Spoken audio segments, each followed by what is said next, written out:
Trump challenges Taiwan commitment, TSMC shares plummet. TSMC shares slump after Trump challenges Taiwan commitment. Taiwan semiconductor manufacturing company stock fell Wednesday as Donald Trump questioned U.S. defense obligations to the island, while gold prices set a record high.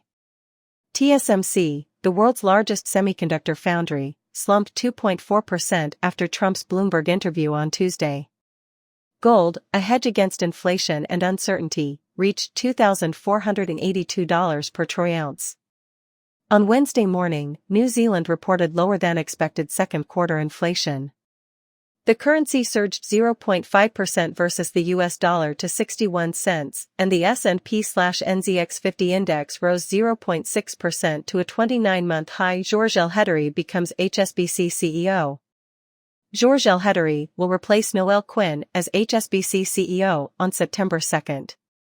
Following Quinn's April resignation, bank CFO Elhedery, 50, was a leading candidate. HSBC Chair Sir Mark Tucker said Elhedery, who joined in 2005, is an extraordinary leader and banker who cares passionately about the bank, our clients, and our people. Wednesday's stock exchange filing disclosed the appointment. The King's speech at Parliament's official inauguration will include 35 bills, including Sir Keir Starmer's proposal to remove hereditary peers from the House of Lords and overhaul worker protection.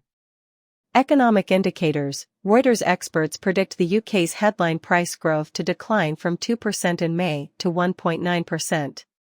The ONS will report retail and producer price index inflation rates. Expect an unrevised 2.5% Eurozone CPI. Corporate results. Antofagasta, ASML, and Crown Castle report trading, while BHP reviews operations. Gold reaches record high, Bitcoin rallies. Gold rebounded to a record high as investors bought the inflation and uncertainty hedging metal. Gold reached $2,474 per troy ounce early Wednesday in Asia.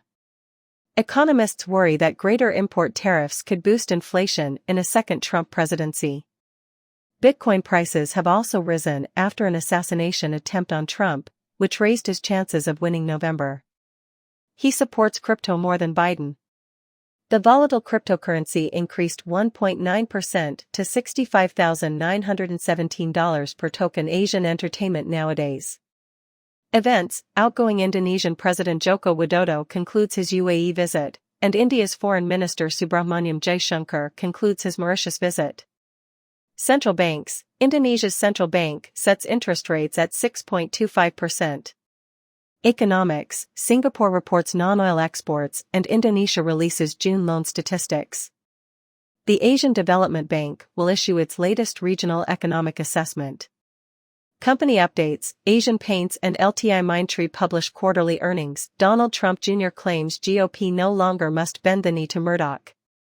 Donald Trump Jr. suggested Rupert Murdoch's influence on the GOP has weakened since he hasn't appeared on Fox News in 2 years.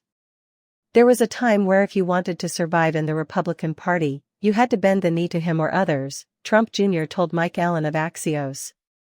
I don't think so anymore. According to a source, Murdoch chose North Dakota Governor Doug Burgum for VP.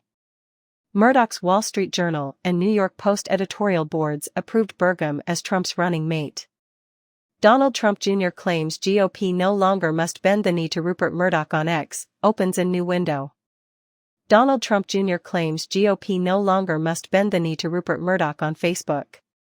Donald Trump Jr. says GOP no longer must bend the knee to Rupert Murdoch on LinkedIn. Klarna prepares for U.S. listing with bank Swedish payments fintech. According to sources, Klarna is hiring financial advisors for a long-awaited U.S. IPO, one of the most anticipated in recent years.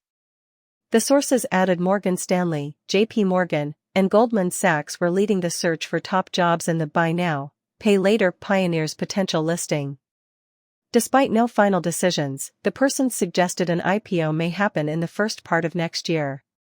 Other banks may join the underwriting group, they said.